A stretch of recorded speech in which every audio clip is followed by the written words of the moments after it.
I trust everyone is prepared to delve into a wealth of winter weather information, as there is much to discuss in the coming days. We are facing multiple winter storms, with one already in progress. The lake effect snow is expected to intensify, and I will provide specific details to begin this video. Following that, we will turn our attention to the next winter storm risk that will arrive within the next day or so, affecting a broad swath of our nation throughout the entire weekend ahead. Additionally, we are closely monitoring another timeframe for a potential winter storm risk, starting in the plains and eventually impacting the eastern United States. We will conclude our video by discussing this unusual weather pattern as we approach December. My name is Mitch, and I wish you all a happy Thanksgiving. I hope you are all doing wonderfully today. I want to express my gratitude for each of you. Your support allows me this platform to share my passion for weather. I am genuinely thankful for that. If you haven't subscribed yet, please consider doing so. And if there's anything you would like me to pray for, feel free to share it in the comments below. Let's get started on this wonderful Thanksgiving morning. Snow is currently falling across much of the Great Lakes region. The images you see indicate lake effect snow bands, which are particularly heavy in upper Michigan and parts of lower Michigan. We also have lake effect snow bands forming off Lake Erie, particularly between Buffalo and Erie, although Buffalo itself is currently dry. We will need to monitor how these bands shift over the next 24 to 48 hours. A strong lake effect snow band is developing off Lake Ontario heading into the Tug Hill Plateau, as was anticipated, and it's well underway at this moment. I'd like to mention the Mid-South region as we see some returns on radar. If you are tuning in from northern Alabama, northern Mississippi, Tennessee, and the surrounding states, please let me know if you're experiencing any flurries this morning. The Global Forecast System model hinted at this over the past couple of days, so I wouldn't be completely surprised to see it. Let's proceed. I'd like to take a moment to discuss what will occur over the next 2 to 2.5 days. This will begin with a forecast at 1 p.m. Central Time. This corresponds to 2 p.m. Eastern Time. We will keep this moving along. As we progress into this evening, we can expect these intense lake effect snow bands to linger in the same areas that are experiencing them this morning. As we transition into overnight hours and into tomorrow morning, conditions will start to ease somewhat in the western lakes, such as Lake Michigan and Lake Superior, though we will still see intense lake effect snow bands off Lake Huron and continuing off Lake Superior and Michigan. It appears to be tapering off, but note the banding patterns. There is a slight connection from lake to lake in that area. We may start to see some snow in Buffalo tomorrow morning. However, one thing I am keeping an eye on is as we move towards tomorrow evening, some of this lake effect snow could extend eastward, potentially bringing snow to Massachusetts. Southern New England has been quiet recently, marking a slow start to winter in terms of winter weather. While it has been cold, we haven't seen any significant early winter weather events yet. Some of these lake effect snow bands could indeed stretch, breaking containment and reaching Albany and even the Berkshires, perhaps bringing flurries late tomorrow night to Scranton. We'll see if anything makes it to New York City. We will work through this as we go along. Now, for snowfall totals over the next 48 hours. This is strictly from lake effect sources. If you reside in the red area shown, an additional foot of snow is possible. Marquette may receive between 8 to 9 inches. There is still considerable snow on the way for these regions. Now heading down into lower Michigan. Here are the expected additional snowfall totals. Detroit might see about an inch, while Grand Rapids may receive another inch or two. In Kalamazoo, 2 to 3 inches of snow is expected. The further southeast or southwest you travel in lower Michigan, you can anticipate more snow over the next few days, with this winter storm arriving. Traverse City, for instance, could see another 5 to 6 inches of snow. In that region of northern lower Michigan, an additional 8 to 12 inches of snow is expected. Moving into Illinois and Indiana, 2 more inches is possible in northern Indiana. Please let me know what you're experiencing in these areas. In northern Ohio, Cleveland might see about half a foot of snow between now and approximately 1 a.m. on Saturday. As you head up Interstate 90, you'll reach areas where significantly more snow may fall, ranging from 8 to 12 inches. Let's look at Pennsylvania. The northwestern portions of the state are particularly favored for lake effect snow. Erie expects another 5 to 6 inches of snowfall. St. Mary's is projected to receive 3 to 4 inches. In Pittsburgh, you might see 1/10 of an inch, just enough for a light dusting. However, Jamestown is anticipated to receive nearly 1.5 feet of snow by 1 a.m. on Saturday. Moving to the Buffalo area and the Tug Hill Plateau, Rochester could receive 2 to 3 inches. Buffalo itself may only see 1 inch, but south of the city, as a viewer mentioned in the comments, known as the South Towns, will experience significant snowfall, possibly over 1.5 feet. Watertown is forecasted for 7 to 8 inches, while Syracuse may receive 9 to 10 inches. Around the Finger Lakes area, you might see the usual 1 to 2 inches, but the Tug Hill Plateau will likely receive more than 1 foot. Now, let's consider the next winter storm. I want to point out that we have winter storm watches issued for Montana and some weather advisories. The winter storm watches appear in teal, while the pink indicates winter storm warnings. This storm will initiate in the northern Rockies, but let us focus specifically on this area. These winter storm watches extend from parts of South Dakota all the way to sections of Nebraska. For example, Omaha is under winter storm watches.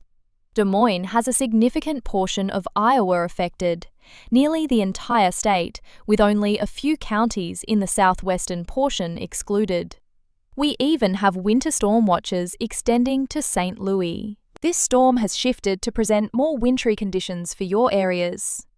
Springfield also has winter storm watches in place, as does Chicago, right in the heart of it all. And the winter storm watches are up towards Milwaukee.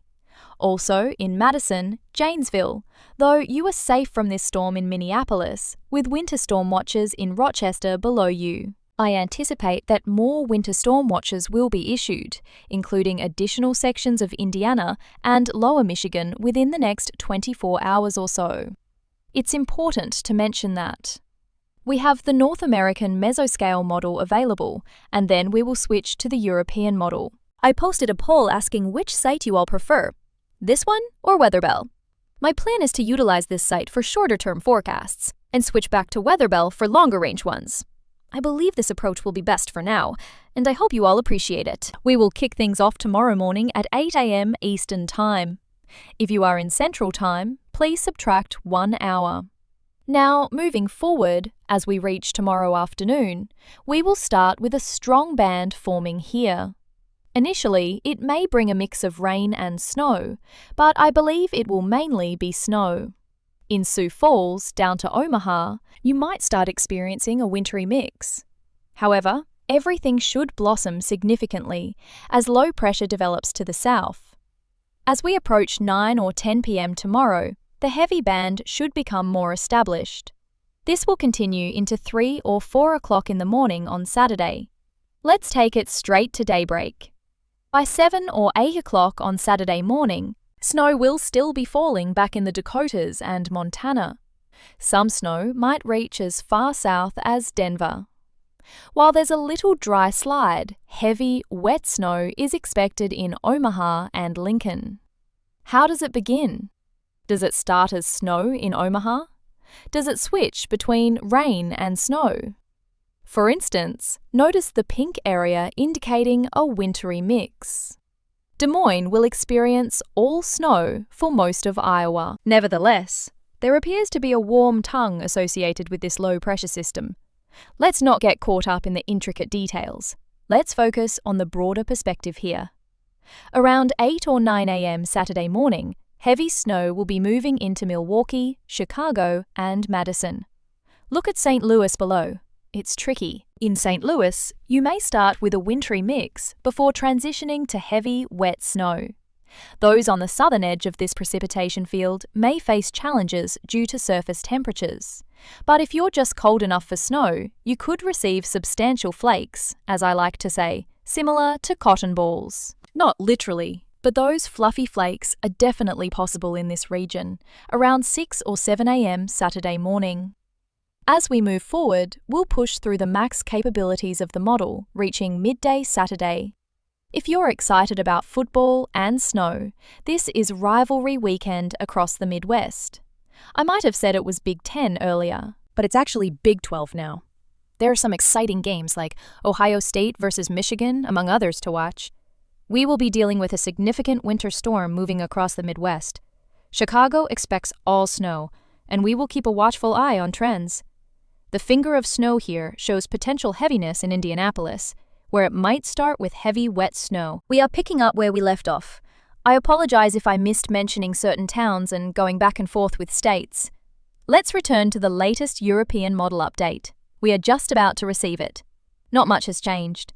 As we move towards the middle of the night from Saturday into Sunday, an all-out snowstorm will unfold across areas like Chicago, Milwaukee, Green Bay, Kalamazoo, Grand Rapids, and Indianapolis.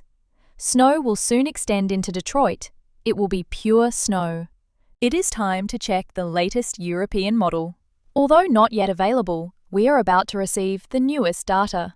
Not much has changed since our last check. By the middle of the night on Saturday into Sunday, an all-out snowstorm will be in progress across areas such as Chicago, Milwaukee, Green Bay, Kalamazoo, Grand Rapids, and Indianapolis, with heavy snow moving into Detroit. Here in Toledo, it's still snowing, extending back into Des Moines, Minneapolis, Janesville, Madison, Eau Claire, La Crosse, and Peoria.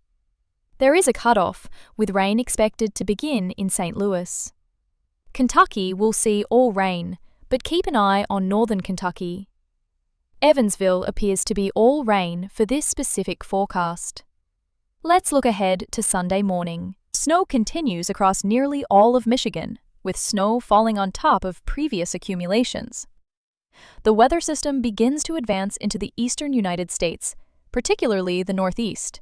As we approach midday Sunday, a wintry mix is likely for the colder areas in West Virginia and Virginia, where cold air can become trapped just east of the Appalachian Mountains. This pattern is evident in all the states shown in pink, indicating possible freezing rain. The orange areas signify sleet, while the blue indicates snow, which could produce a significant winter mix on Sunday morning across Pennsylvania. How cold will this system be? Low pressure is expected to sweep across the northeast, changing many areas from winter weather to rain on Sunday. We will provide more detailed updates for the northeast as we move forward. Thankfully, we are closely tracking the National Weather Service forecast, which covers about 75% of this storm's path. Let's begin with areas in Montana. I know I don't cover the West much, but I don't want to leave you all without insight. Here's the forecasted snow accumulation from now until around 5 a.m. Saturday. Then, moving over to North Dakota, we can expect snow in areas like Bismarck, with totals ranging from 1 to 5 inches. Now, let's head down to South Dakota, where much more snow is expected. Gettysburg could see 4 to 6 inches. In Brookings, snow totals might range from 4 to 7 inches, while Sioux Falls could receive 4 to 8 inches. So, several inches of snow are anticipated in this region. Moving down to Nebraska, this area can be tricky. In Omaha, we might see totals of 3 to 8 inches, and in Lincoln, projections range from 1 to 6 inches. It could be anywhere from 1 inch to half a foot, and the totals tend to increase as you head south along Interstate 80 into Iowa. Definitely, eastern Nebraska could experience a significant winter storm, but there are uncertainties about mixing due to low pressure bringing warm air. In southern Minnesota, expect 1 to 5 inches of snow around Minneapolis, while heading south on the interstate may yield over half a foot in the highlighted yellow areas. A considerable amount of snow is projected for southern Minnesota. The entire state of Iowa is also in line for substantial snowfall, with Fort Dodge forecasting 9 to 16 inches. In Des Moines, 5 to 12 inches are expected by 6 p.m. Saturday, with nearly all of Iowa likely to receive at least 5 inches or more, except for the southwestern regions. This southwestern area will experience mixing problems, with low pressure close by bringing warm air into the mix, resulting in rain or an uncertain wintry mix. In Dubuque, forecast totals could range from 7 to 11 inches, while Davenport may see 8 to 12 inches. Turning to the Kansas City area and surrounding regions, northern Missouri is also a tricky area, with a few to several inches of snow likely. In Kansas City itself, snow total adjustments may cap it at around an inch at most, but this could change. Now, let's talk about the St. Louis area, which is quite uncertain. The current projection is 2 to 4 inches of snow, with a potential for a wintry mix, including sleet and freezing rain, though I don't expect much mixing overall with this storm. We see a transition zone where rain meets snow, potentially with some wintry mix in between. Quincy is forecasted to receive 4 to 8 inches of snow. Feel free to pause the screen if you need to look closer. But for St. Louis, a heavily populated area in this graphic, the prediction is 2 to 4 inches. We then move deeper into Illinois, where Peoria is forecasting 8 to 13 inches of snow. Bloomington is expected to see 6 to 11 inches, and Lincoln is looking at 5 to 9 inches. A significant amount of snow is anticipated in these areas, but in Effingham there could be a wide range, anywhere from 1 to 7 inches. Now let's take a closer look where Wisconsin, Illinois, and Iowa meet. In the Quad Cities, totals may range from 8 to 14 inches, while Peoria could see 8 to 12 inches. Cedar Rapids is looking at 9 to 60 inches of snow, and we move up to the Eau Claire area, including Madison, which is projected to receive 11 to 18 inches. Eau Claire could accumulate 3 to 8 inches, and La Crosse may receive 7 to 14 inches. This is substantial. Milwaukee is projected for 4 to 9 inches of snow currently, but this only accounts for weather up to 6 p.m. Saturday. Snow will likely still be falling. Janesville can expect 7 to 11 inches, while Madison forecasts 6 to 10 inches. Now, let's shift to Chicago, where this forecast pretty much encompasses the entire storm from now until 6 a.m. Sunday. Chicago is seeing projections of 8 inches of snow right now. Rockford is at 10 inches, Pontiac is at 9 inches, and Bloomington is also at 10 inches of snow. It looks like a solid snowstorm for this region. And I have to admit, I'm a bit envious. In northern Indiana, South Bend may receive 11 to 17 inches, likely a mix of snow that will fall today and what's yet to come. Meanwhile, Logansport could see 4 to 10 inches, Marion 2 to 8 inches, Fort Wayne 4 to 9 inches, while Benton Harbor into Michigan could receive anywhere from a foot to a foot and a half of snow. We're daydreaming here. Let's discuss the other transition zone in Indiana. Indianapolis could receive anywhere from a half inch of snow to as much as half a foot. Quite a wild mix in a challenging forecasting area. I'd like to highlight Kentucky, as northern and western sections of Kentucky could be a wild card.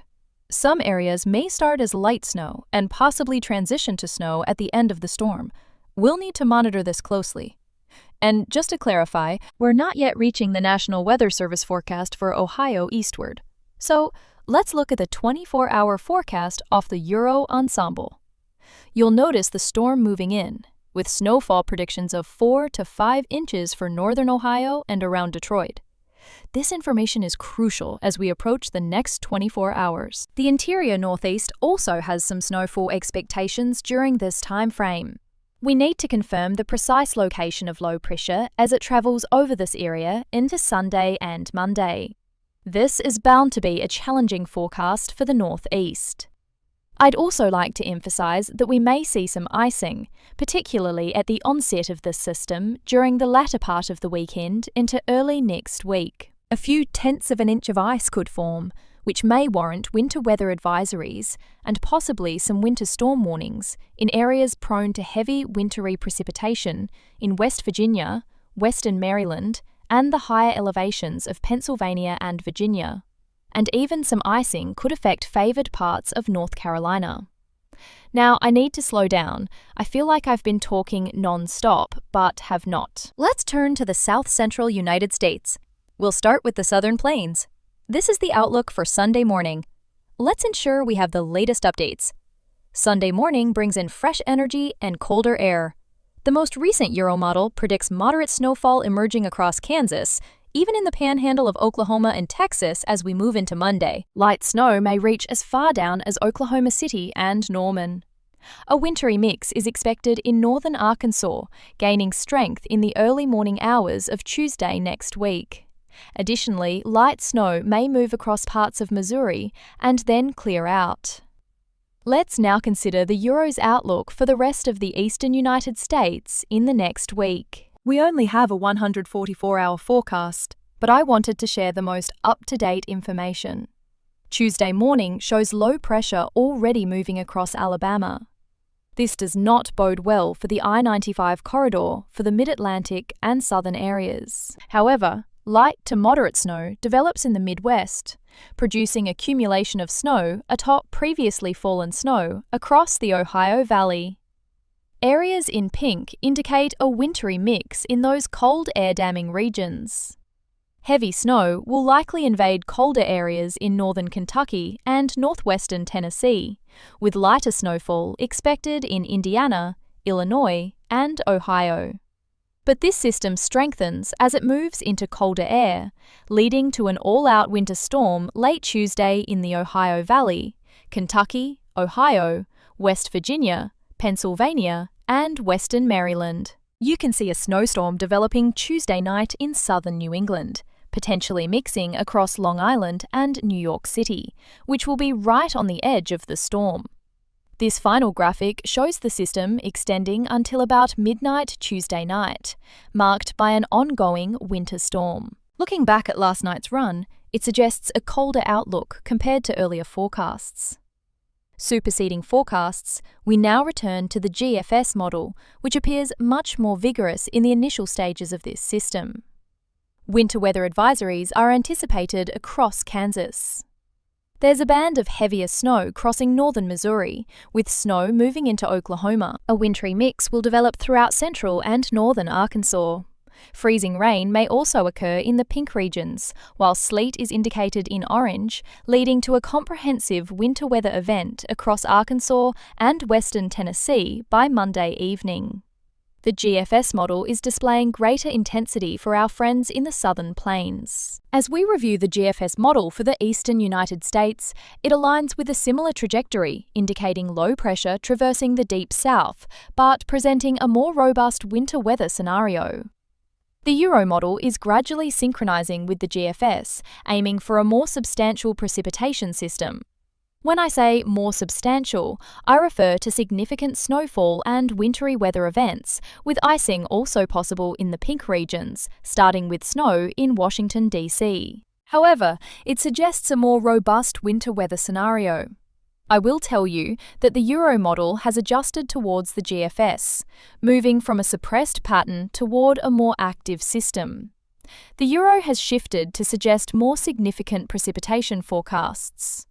We may also face icing, which is denoted by the pink areas, and heavy snow, which could initiate as snow in Washington, D.C. However, it indicates a stronger winter weather event on the way. I want to point out that the European model has leaned slightly towards the global forecast system.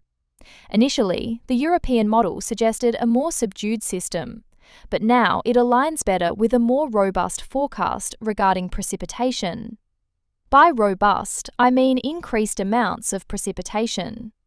We have icing represented in pink, and this indicates heavy snowfall. We might even start out with snow in Washington, D.C. In Baltimore, this is not a forecast, But with a system pressure of 994 millibars hovering off the coast of the mid-Atlantic and southern New England, we could see significant precipitation. This area really needs the rain in the southeast. However, I do not believe this event will lead to a major winter weather situation for that region. We should keep an eye on parts of Tennessee and Kentucky. Nonetheless, this is a considerable winter storm approaching. Some snow is likely on the backside as we proceed into Tuesday evening across the Cumberland Plateau and the mountainous regions of Tennessee and North Carolina. So we will keep an eye on that. There is certainly a lot to discuss today, everyone. If we take a look at the latest Euro Ensemble model, you will notice the snow footprint that extends down, and it is not looking good. Unfortunately, we do not have the latest data available. Hence, we will revert to the operational model, and you will observe the indicator for the winter storm we previously analysed that is anticipated this weekend in the Midwest start to diminish. Soon, we will see the potential for a quick accumulation of 1 inch to 1.5 inches of snow across many Central Plains areas. There are signs of a few tenths of an inch of snow appearing for parts of Oklahoma, and then that system moves away. Now, let us examine the entirety of the eastern United States concerning this situation. There is a slight indication from the Euro Ensemble for some snow as we advance into next week. The predicted snow accumulation for this system is positioned much further north compared to the operational run. However, it certainly shows an increase in significance as we move into Tuesday and Wednesday across the northeast. The ensemble average indicates a few inches of accumulation in that region. This signals a considerably stronger winter storm impacting southern New England and Maine, as well as the entire New England area. If we focus on the potential for ice, we are looking at developments from now through this weekend. But notice that it intensifies as we enter the time frame of interest next week. There is evidence showing a few tenths of an inch of ice, even exceeding a 1/4 inch, in those favoured regions where cold air dams can form. I do think it is worth monitoring for some ice potential in this area, although it does not seem to align as well with the GFS model. Regardless, a significant amount of precipitation is on its way. The Euro Ensemble model details how much total precipitation we could see from now over the next 10 days. Thus, there is much needed rain coming for those situated on the warmer side of this system, which is great news. In summary, the pattern ahead resembles a vast enigma. The large blue area over the eastern United States indicates a trough moving in, which is bringing the cold air. It is quite chilly now over a substantial part of the eastern United States. This trough will soon move out, as we see this specific blue area in play. This is our winter storm that will travel across the Midwest and other parts of the country. Observe the area up here. This is our cold air influx feeding into the low pressure system. As we analyse this, we're focusing on the storm system itself, which can also introduce its own cold air. We are currently observing how the cold air flows into this system. Now, we will move past this, since we have already covered it. Entering next week, the cold air feed remains in this region. We still see it moving downward into this area, accompanied by this blue extension, which indicates lower pressure. There is a storm system developing here. However, this cold air push is not strong enough to significantly suppress the storm system. Trends could shift, but the cold air feed you see here, this considerable trough over Canada, is part of the polar vortex and is contributing to this gentle nudge of lower pressure indicated in blue. This is our forecast system for next week. After that, what lies ahead is uncertain. We do see a signal within the 7 to 10 day outlook for another trough forming. I am eager to observe this. It might bring a rush of cold air as we advance into the coming weekend. However, there is little reason to delve too deeply into future forecasts until we resolve the situation before us. When we look at temperature comparisons with the average, notice the blues and greens indicating colder temperatures. The warmer hues, reds, oranges, yellows, and the like, indicate temperatures above average. Not exceptionally warm, but more so than typical. We begin Saturday with temperatures staying below average across the eastern United States, influenced by the lingering air mass from the cold front that just passed. Subsequently, another blast of Arctic air is anticipated. This will begin to roll in by Monday, as you can see, filtering into the eastern United States. Earlier, we suspected that early next week would be unusually warm in the southeast. That is no longer expected. There may be a warm day or two, but I would hesitate to call it warm. By late next week, the cold air will likely stick around. Another warm-up might occur, followed by another forecast of a significant drop in temperatures. But, as previously mentioned, this is 10 days in the future, so no use getting caught up in all those specifics just yet.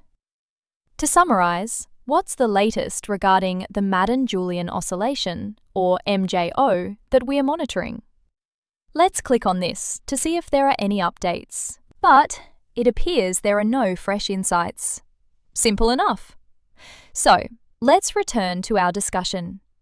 The MJO, everyone, consists of phases 4, 5, and 6, which indicate warmer patterns. Generally, it signifies a warm-dominated scenario across the contiguous United States. Cold air can still make appearances. I would classify phases 8, 1, and 2 as the colder ones. Phase 7 indicates warmth for certain regions, while bringing colder conditions to others. Phases 3 exhibit similar behaviour, but phases 6, 5, and 4 are generally warmer, while phases 8, 1, and 2 tend to bring the colder air. So, where are we currently, and where are we headed? As of today, the 27th, it is Thanksgiving. So, I would assert we're currently in Phase 7. We have transitioned out of Phase 6 and entered Phase 7. Therefore, we observe that everything we are witnessing in the evolving pattern for the upcoming week aligns nearly perfectly with this prevailing phase. Cold air is moving down, supporting our position in the MJO Phase 7, which is reflected in the MJO charts. Where are we heading? The outlook appears to show that we will progress through Phase 7, then likely cycle through a loop. This loop is reappearing. We will enter into a lower amplitude phase before completing this loop. However, it seems that around mid-month, which has been consistent in our projections, we will enter the ideal phase for winter weather enthusiasts. Phase 8 continues to emerge in projections. If you are like me and enjoy winter weather, you hope we maintain this trajectory, advancing into Phase 8 and experiencing a smooth transition through Phases 8, 1, and 2 during the most favourable climatic periods of the winter season, which occurs from late December into January. There is a legitimate opportunity for this to happen. Nothing has altered regarding this expectation. To conclude, I genuinely believe that model guidance will have a tough time confirming the correct MJO phase we are marching towards. However, I predict we are heading toward Phase 8, which should support what could become a lively end to December. Reflecting on the past few weeks, I have referred to this upcoming December as one to remember. That remains on the table. In fact, we are set to launch into December with activity already underway. Although this significant winter storm impacting the Midwest falls in November, we are indeed experiencing many changes. So, I want to thank you for tuning in. We will have another video this evening. May God bless you all. I hope you have a wonderful Thanksgiving. I genuinely appreciate every one of you and feel incredibly grateful. And before I forget, we do have a Bible devotion. I almost neglected this, but I won't forget again. Today, we are reading from 1 Chronicles chapter 16, verse 34. This passage is a simple one and states, "Give thanks to the Lord, for he is good. His faithful love endures forever." This aligns beautifully with the spirit of thanksgiving. I often share that we should give thanks to the Lord in both our good times and bad. He is always attentive, even when we may overlook our own needs. That is indeed the truth. One thing I am eternally grateful for is that we worship a God who has already accounted for our errors and, let's be honest, our folly and life's detours. He has already set in motion a path to guide us back. His love for us is immeasurable. I wish to conclude on that note, as I am infinitely thankful for it, since we all know that our earthly desires sometimes lead us away from what He intends for us. This is why continuous prayer is essential in asking Him to draw near, and for you to take the steps necessary to allow that. I appreciate every one of you. May God bless you all. I hope you have a magnificent day, and we will talk again soon.